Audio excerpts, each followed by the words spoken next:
Buenos días, soy la doctora Esther Fanizara de Antonio, especialista en medicina interna y perteneciente al grupo de enfermedad tromboembólica de la SEMI. Actualmente me dedico a la medicina privada y os voy a hablar de las trombosis atípicas. No tengo conflicto de intereses en este tema y comenzaremos hablando de la definición de las trombosis atípicas. Haré un guión sobre las trombosis de las que voy a hablar y al final acabaré simplemente mencionando algunas otras trombosis venosas.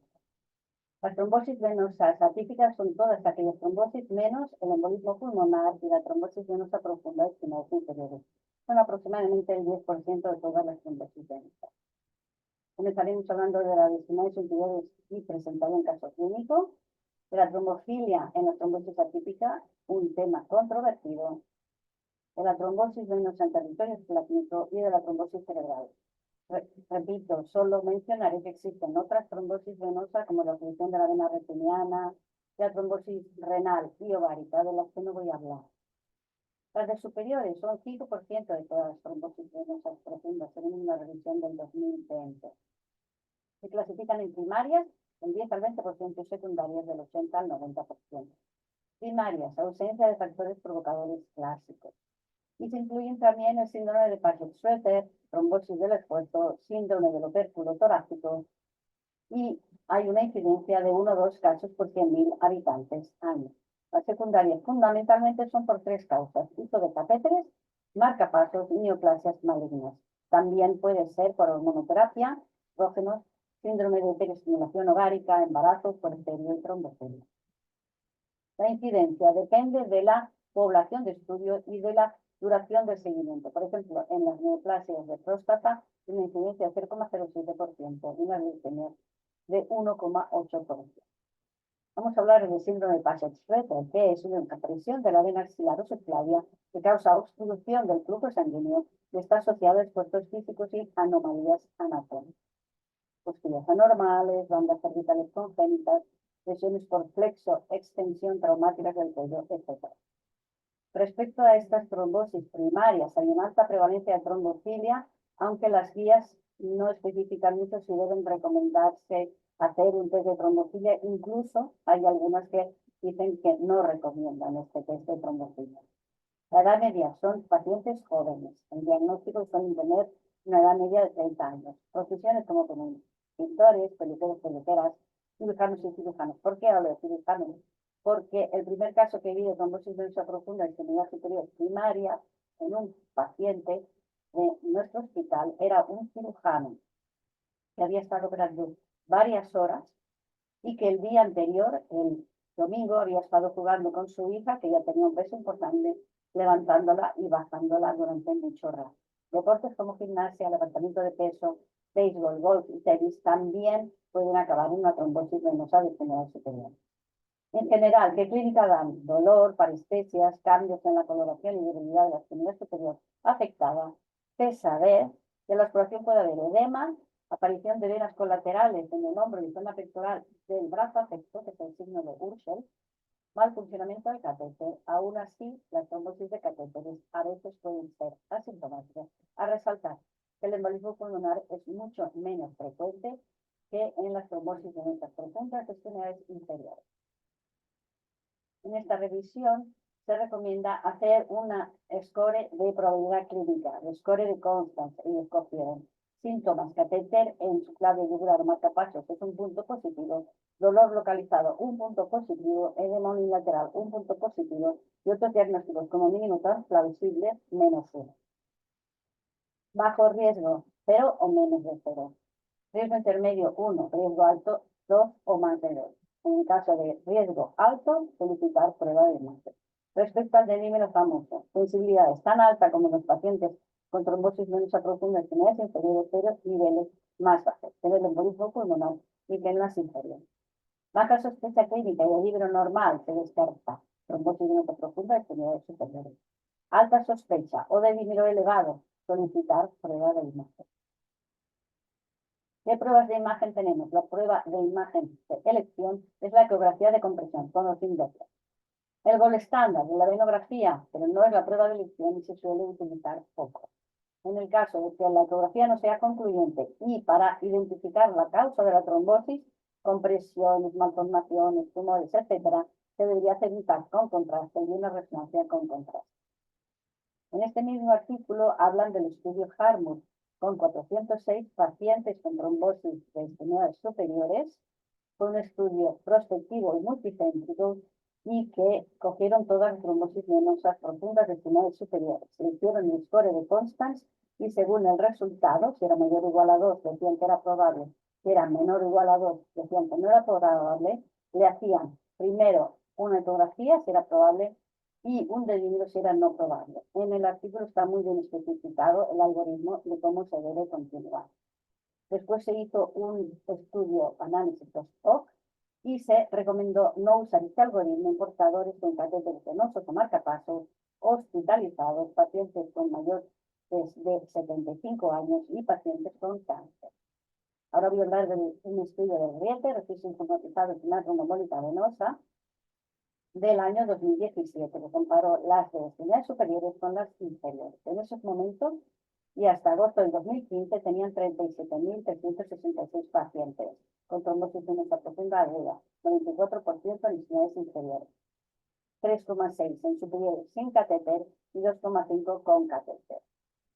Si podemos hacer un poquito resumen del artículo, durante el curso de la anticoagulación, los pacientes con trombosis venosa profunda de las superiores tuvieron similares resultados que aquellos de las inferiores. ¿Respecto a qué? A recurrencia y hemorragia. En las superiores sí que había algunas diferencias según tuvieran catéter o no y según otros factores de riesgo adicionales, pero que desaparecían después de ajustes por variables confusas. Pueden acabar con un síndrome posttrombótico, por supuesto, en un seguimiento a 6 meses, 20% en primarias y 14% en secundarias. Tratamiento según las guías CHEST y ASCO. 3 meses mínimo según las guías actuales en las primarias y en las secundarias mientras se mantenga el catéter o el cáncer esté activo y siempre individualizar en estos casos. ¿Con qué? Heparina, antivitamina K o ACOS en las primarias, en las secundarias por cáncer, heparina de bajo peso y planteable los ACOS. En los catéteres venosos centrales hay una evidencia escasa en los ACOS. Vamos a hablar de la trombolisis en las primarias, siempre por catéter. En las más severas, axilar y proximal, de inicio brusco y máximo hasta 14 días después del inicio de los síntomas. Posteriormente, el resultado es mucho peor. Siempre con descompresión quirúrgica del aperto torácico, mismas contraindicaciones que la sistémica, aunque las dosis son inferiores, y iniciar heparina no fraccionada inmediatamente después de este procedimiento. ¿Qué se dice de las trombosis venosas profundas secundarias respecto a la trombolisis? Es controvertido y raramente indicado. Podríamos hacer un poco de resumen. Indicado en trombosis grave, sin respuesta a la anticoagulación, bajo riesgo de sangrado, necesidad de funcionalidad de la extremidad superior, según la posición y oficio de la persona, y buen pronóstico. Manejo del catéter, como siempre se comenta, si es funcional y se necesita, no retira. Voy a presentar un caso de trombosis venosa profunda de extremidad superior en una mujer embarazada y con una trombofilia múltiple. Salió en la revista española de casos clínicos de medicina interna en el año 2017. Se trata, como he comentado, de una mujer de 29 años embarazada de 11 semanas que acude por una clínica de probable trombosis venosa profunda de extremidad superior isquial. Tiene antecedentes de 2 episodios de trombosis venosa profunda de extremidades superiores provocados, el primero por anticonceptivos y el segundo por un accidente de tráfico. Posteriormente tuvo un tercero en extremidad inferior derecha, no provocado, y 2 superficiales en extremidad inferior derecha. Para resaltar que yo probablemente viviera un inicio de trombofilia en el primer episodio por el tema de anticonceptivos. Lógicamente, esta paciente con todo este historial estaba con antivitamina K. Se quedó embarazada, se confirmó el embarazo y se le pasó a heparina a dosis. La exploración era compatible con lo que he comentado, trombosis venosa profunda, extremidad superior izquierda y de la biceplasia, analítica de nivel elevado, que puede estar elevado en el embarazo, resto de estudio de coagulación y analítica general normal. Se le hizo la ECO que confirmó lo que acabo de decir, la trombosis individual común izquierda y subclavia en toda su extensión, y entonces se hizo, habrá que pedir un estudio de trombofilia. Lógicamente se realizó tras el parto hipoterio, que es cuando está recomendado. ¿Y qué se encontró? una heterocigosis para mutación del factor 5, del gen de la protrombina y del factor 12, o sea, una heterocigosis múltiple para 3 mutaciones. El diagnóstico, en lo que comentaba, trombosis venosa en vena yugular común circular izquierda en una gestante con ETV de repetición por trombocilia mayor. 3 mutaciones heterocigotas. ¿Qué se hizo? Se confirmó la adecuada anticoagulación. No voy a hablar del antifactor 10, en este caso, porque sería un poco largo. Y se preguntó sobre el cumplimiento terapéutico. La paciente sí se ponía la heparina cada día. Se le trató, en este caso, con heparina ajustada a peso, con un aumento del 25% de la dosis, que es lo que dicen las guías. Y en este caso se añadió a ese de 100 miligramos por el gran riesgo trombótico que presentaba. La evolución clínica y ecográfica fue favorable, se fue de alta. ¿Por qué lo he presentado este caso? Porque me parece muy interesante la epidemia en el embarazo. Tiene una mortalidad de 1 a 1,5 por 1000 embarazos. Y hay que pensar que el embolismo pulmonar es la séptima causa de mortalidad materna. ¿Cuál es el factor de riesgo más importante para tener un tromboembolismo pulmonar? Es haber tenido otra enfermedad tromboembólica previa y la trombofilia. Si recurren, se recomienda descartar neoplasia o síndrome antifosfolípico. Ahora voy a hablar de una revisión que se hizo de trombofilia en trombosis venosa, y hablaré de las atípicas, en este caso que salió en el New England del año 2017.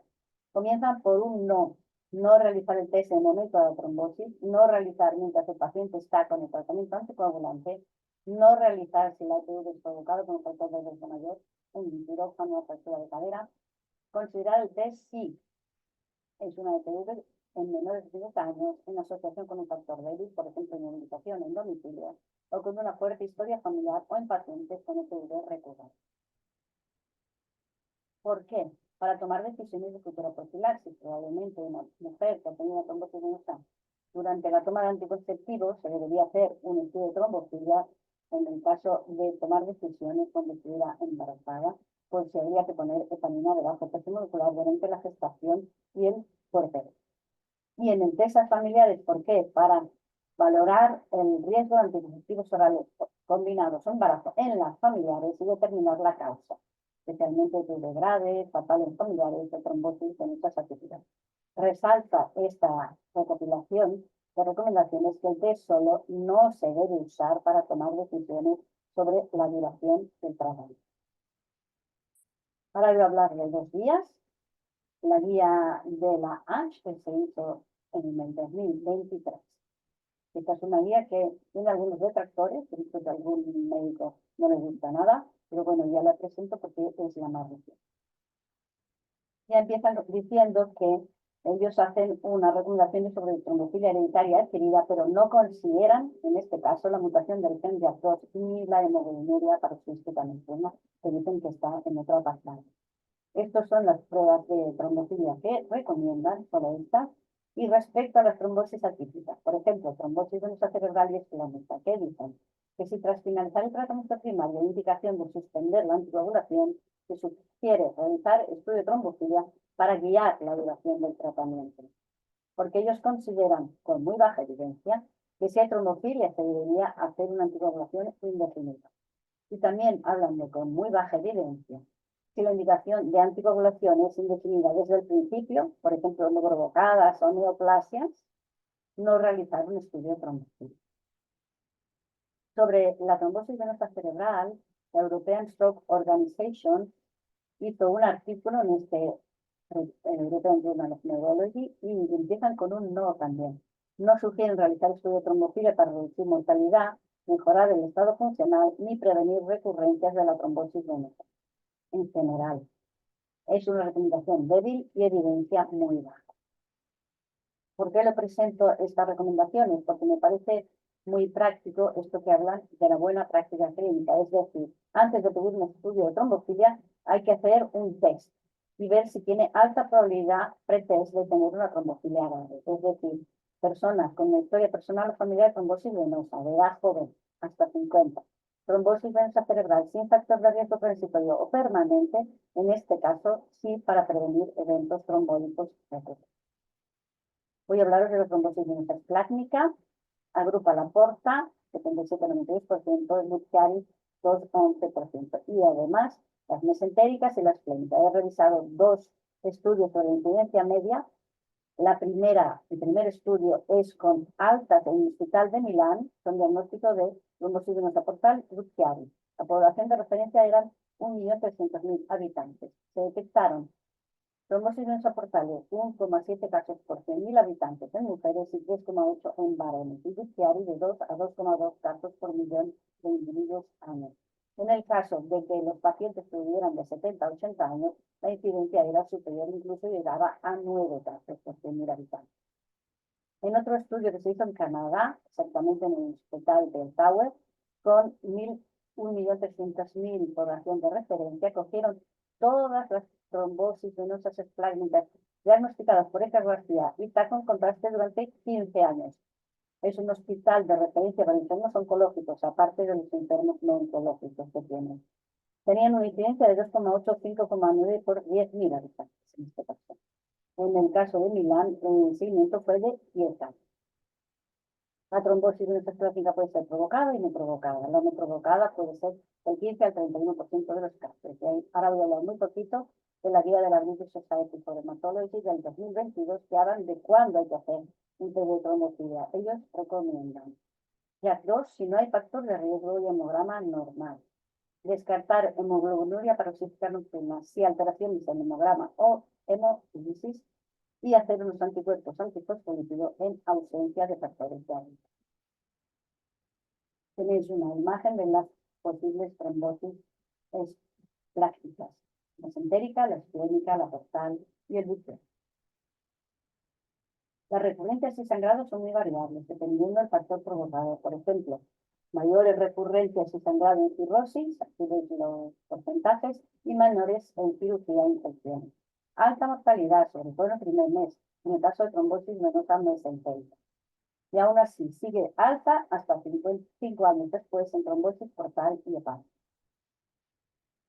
Clínica. La trombosis venosa portal puede ser asintomática o puede presentar dolor abdominal súbito, evolucionado, fiebre, síntomas disépticos. En cirróticos puede empezar como una hemorragia por varices, y la trombosis mesentérica superior es en principio la más grave, aparte de Luz Chiari, con dolor abdominal tipocólico, diarreas, puede acabar con estenia intestinal, con infarto intestinal, a veces acaban en un quirófano y a veces presentan ascitis y respiratoria. Diagnóstico: ecografías y sospecha no TAC con contrastes y sospecha alta. Resonancia magnética: mayor sensibilidad para detectar enfermedades biliares concurrentes o malignas. Tratamiento: según las recomendaciones de la ISTH del 2020, con heparina, antivitamina K o ACT. Veréis que ellos son bastante favorables al TAC. Anticoagulación en las primeras 2 semanas después del diagnóstico implica una mejor recanalización del vaso. Ellos recomiendan también tratar los incidentales. Después os explicaré algo más. Acochen no cirróticos y sin signo de sangrado activo, lógicamente. Los pacientes con hipertensión portal o con riesgo de hipertensión portal se debería hacer una gastroscopia y tratamiento de varices si proceden, en bandas o cuando se crea el endoscopista, y profilaxis de las mismas si está indicado. Y todas las recomendaciones, como en estas trombosis, tienen nivel de evidencia bajo. Duración de 3 a 6 meses y curso más prolongado, progresión, recurrencia no provocada y si persiste el factor de riesgo trombótico. Y pacientes en espera de trasplante hepático. La trombosis venosa esplágnica crónica, la decisión de anticoagulación depende de las preferencias del paciente, es más complicado decidirse, de los efectos sobre la calidad de vida y de los gastos. Y en este caso yo mencionaría que los ACOTS, la trombosis venosa, en principio en España, por ahora, no están financiados, aunque parece que están comenzando a financiarse en algunos lugares. Las dosis profilácticas pueden ser más efectivas que no la anticoagulación y en un tercio de los casos es una trombosis incidental y ellos sugieren hacer el mismo tratamiento porque tienen misma incidencia, recurrencia, progresión, extensión de las trombosis, igual que las síntomas. Síndrome de Luz Chiari, ya he dicho, el menos común, puede involucrar a pequeñas glándulas hepáticas, pero puede involucrar a la vena cava inferior, con una incidencia en este momento de 1 o 2 casos por millón de habitante año, puede ser fulminante, aguda, subaguda y crónica. La mayoría tienen de base un síndrome mieloproliferativo o una trombofilia. A todos hay que hacerles una esofagogastroscopia previa a la anticoagulación y tiene una mortalidad importante, hasta el 80% en 3 años. La anticoagulación es indefinida, procedimientos invasivos y en unos 15 días no hay respuesta clínica del laboratorio. Trombolisis percutánea, pero solo en centros especializados y con experiencia se pueden hacer angioplastia, PICS, shunt portosistémicos y a veces acaban con un trasplante hepático. Esta es la diapositiva de los semáforos. Es los ACOS en la trombosis venosa esplácnica, semáforos rojos, disfunción hepática. No se pueden dar con Child-Packs C y el Riversaran con B. Insuficiencia renal grave, trombocitopenia. Amarillo, cáncer gastrointestinal luminal, porque alto riesgo de sangrado, pobre absorción, interferencia con la quimio, vómitos y náuseas. Las trombosis venosas mesentericas complicadas con isquemia intestinal, ellos hablan de potenciar mala absorción de los DOACs. Yo diría que no es el fármaco más indicado en este caso. Las trombosis venosas esplánicas crónicas son los cavernomas portales, caso por caso, evaluación. Las varices no es una contraindicación, pero se debería hacer una esofagogastroscopia previa y tratar si se considera necesaria o poner profilaxis. Frecuentemente están asociadas a enfermedades hepáticas graves y las trombosis venosas esplánicas incidentales, ellos ven semáforo verde. Se ha de tratar igual que la sintomática. La trombosis venosa cerebral es la trombosis de los grandes senos venosos y o las venas cerebrales. La más frecuente es seno sagital superior, la presentaré en la imagen, 25 a 45% de los casos, y luego continuaciones del seno transverso. Incidencia es 0,22 a 1,57 por 100.000 habitantes año.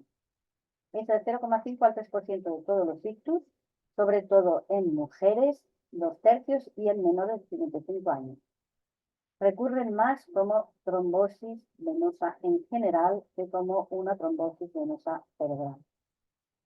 Y tiene una mortalidad importante, de 5% en fase aguda y el 9,4% en un seguimiento de 6 meses a 10 años. Secuelas importantes, hasta en el 10%. Aquí tenéis una calculadora para valorar el riesgo individual de mal pronóstico en una trombosis venosa cerebral.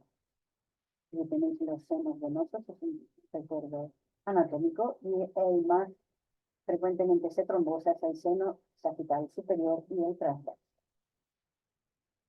Factores de riesgo: anticonceptivos, embarazo, puerperio, terapia hormonal sustitutiva, infecciones de cabeza y cuello, es un factor de riesgo importante, deshidratación en los niños, anemia, infecciones respiratorias. Se ha detectado también la obesidad, el factor de riesgo, la COVID, las vacunas anti-COVID, vector tipo adenovirus y también diversas trombofilias, fármacos, corticoides, talidomida, tamoxifeno, neoplasias, enfermedades autoinmunes, trauma craneal, procedimientos quirúrgicos y cateterización de la vena yugular.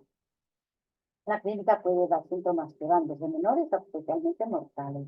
¿A qué se debe la clínica? Aumento de la presión intracraneal o a lesiones parenquimatosas con o sin efecto masa. A resaltar que en estos artículos comentan que si hay un edema cerebral, ellos no recomiendan poner corticoides porque tienen una peor evolución. Alto nivel de sospecha, mujeres jóvenes, porque la mayoría son mujeres que están embarazadas en puerperio con toman anticonceptivos que empiezan con una cefalea que no habían tenido nunca. Presentación aguda, menos de 48 horas, subaguda, menos de un mes, crónica, más de un mes. Cefalea, repito, 90% de los casos, alteración del nivel de conciencia, pérdida de visión transitoria definitiva, convulsiones que también comentan que no hay que poner profilaxis, sino tratar en el caso que presenten, y déficits focales, parálisis de nervios terminales. Analítica: no hay ningún test de laboratorio que descarte la trombosis venosa cerebral. El disminuyo puede ser incluso normal en casos moderados o crónicos.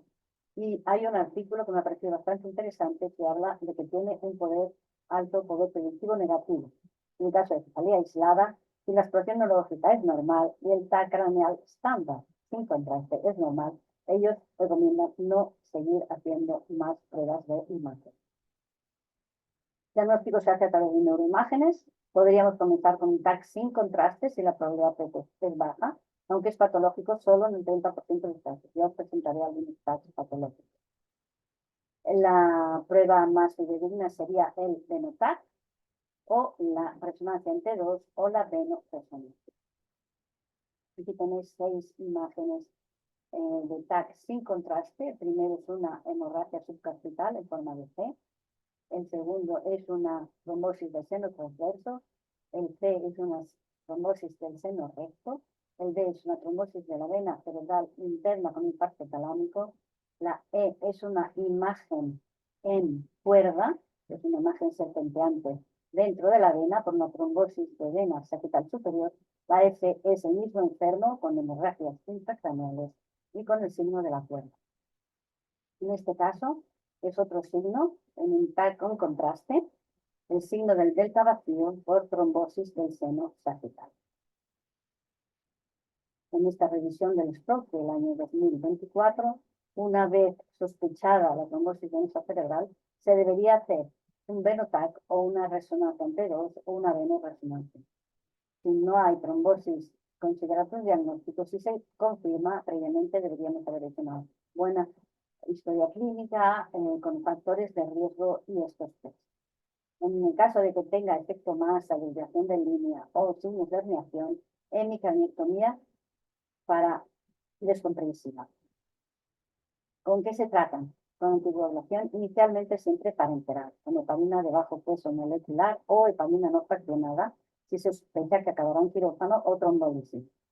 Si evolucionan clínicamente bien o por imagen, posteriormente se podría pasar a antivitamina K o A para el cuánto tiempo. En el caso de que clínicamente o por imagen fuera mal, se podría hacer una trombolisis intraseno o una trombectomía endovascular en centros especializados. ¿Cuánto tiempo inicialmente heparina? De 5 a 15 días. Periodos más cortos, no se sabe si son más seguros o más efectivos. Como he comentado, heparina no fraccionada se sospecha de que precisará tratamiento endovascular o quirúrgico. Duración de 3 a 6 meses si el factor de riesgo transitorio, de 6 a 12 meses si no hay factor de riesgo, y valorar indefinida en enfermedad trombólica venosa recurrente o elevado riesgo de recurrir. Y posteriormente pasar a antivitamina K o A. Esto es otra diapositiva de semáforos. ACOTS en las trombosis venosas cerebrales rojo. No se pueden dar anticonvulsivantes y ACOTS. Y en coma, lógicamente, porque no pueden tragar. En el caso de trombosis venosa cerebral asociada a malignidad, infecciones o trauma, no hay soporte ni rechazo para el uso de los ACOTS. Hemorragia intracraneal se pueden dar, no es una contraindicación, incluso creen que sería mejor que la antivitamina K por menor riesgo de hemorragia intracraneal. Y inicialmente a esta estabilidad se debería empezar por heparina de bajo peso o heparina no fraccionada. Terapias de reperfusión si el enfermo no va bien, tratamiento de rescate y craneotomía en casos de trombosis venosa cerebral aguda y lesiones parenquimatosas con herniación inminente, que tiene un pronóstico muy grave. La trombosis venosa cerebral durante el embarazo y puerperio es una incidencia estimada de 1 por 2.500 partos a 1 por 10.000 partos, según la misma revisión de la OMS. Periodo de mayor riesgo, tercer trimestre y 6 semanas postparto. Cesárea, mayor riesgo, heparina de bajo peso molecular siempre y sin evidencia de terapias endovasculares. Futuros embarazos y recurrencias según la misma revisión. Comentan, una revisión sistemática de 17 estudios y 393 embarazos encontró una recurrencia de trombosis venosa cerebral de 8 por cada 1.000 embarazos y muy superior de 22 por cada 1.000 embarazos en la ITV no cerebral. Según la evidencia actual, no hay contraindicación para futuros embarazos y probablemente es beneficiosa la heparina de bajo peso durante el embarazo y el puerperio. Finalmente voy a acabar hablando de la trombocitopenia inmunotrombótica inducida por la vacuna de la COVID y la trombosis venosa cerebral. Un año después, más o menos, de haber comenzado la pandemia de la COVID, llegaron unos informes de Europa y Estados Unidos de que algunas personas que se les había vacunado contra la COVID, basadas en adenovirus, presentaban una trombocitopenia y una trombosis venosa cerebral. Eran casos poco frecuentes, sí, pero un mal pronóstico, con mortalidades que iban del 39 al 61% en estudios iniciales de COVID. Según el artículo que veréis de la bibliografía, no hay evidencia de esta entidad después de vacunas mRNA. ¿Qué hay que hacer si se sospecha esta entidad? Realizar anticuerpos antifactor 4 de las plaquetas, evitar productos heparínicos, tratar con inmunoglobulina y corticoides, no transfundir plaquetas, anticoagular con argotraban o fondaparinux hasta que se recuperen del todo las células. Y esta es mi última diapositiva. Espero que os haya gustado. Esta es mi bibliografía en la que me he basado y simplemente me gustaría acabar diciendo que las trombosis de nuestras articulaciones son poco frecuentes, pero son potencialmente mortales y creo que se deberían hacer más revisiones y más ensayos para mejorar la práctica clínica.